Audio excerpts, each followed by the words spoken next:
Joining us now to talk more about the experience at the rally is Plus TV Africa correspondent Mary Chinda. Thanks for joining us. Thank you very much, Felicity. Take us through what happened. How did a rally turn violent that way? Well, much unexpectedly to all of us, as it turned out to be.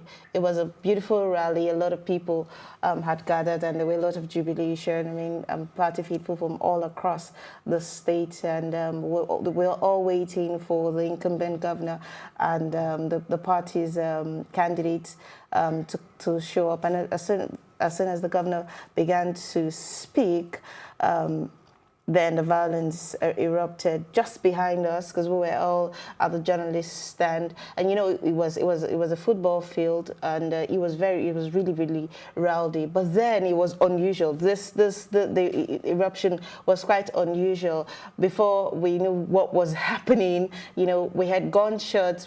Some persons emerged with machetes. Other people had daggers, and then the gunshots, you know, began to just... We heard there's possible fatality, and someone was actually stabbed. I can tell you something. I was lucky. My camera person and I were lucky to have even come out with our lives, because while it happened, we were still trying to film. Other journalists were still focused on the governor, because I mean there was a lot of fear of what could have possibly happened to the governor. So the security persons were trying to ensure that the governor was safe, and then we were still filming them. And just before you knew it, the journalist close to me had sustained a bullet wound, you know, and at that point we had to stop filming, because I mean it was already very volatile. And what surprised me was that while we got into that place, there were sufficient security personnel. There were a lot of security personnel.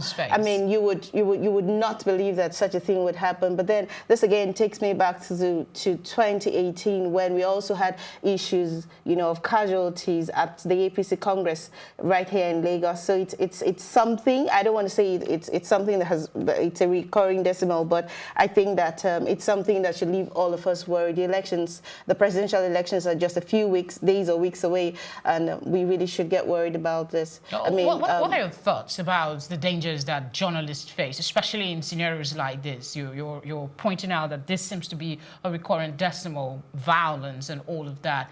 What do you think should be the measures journalists should take in situations like that to protect themselves? I would say that the job is beautiful, but we should always also try to, as much as we want to get the stories, guard our lives. I mean, my camera person and I would have been shot as well, because we were just, you know, side by side with the other journalists who sustained injuries. So I think that we should be careful. We should try to get... We got the footages, you know, Plus TV got the footages, but our lives were also in danger. So we should also be wise about it, really. Well, we're grateful you're here with us. Please be careful Anything would have happened. Thank you very much, Mary Chinda. Thank you very much, Felicity.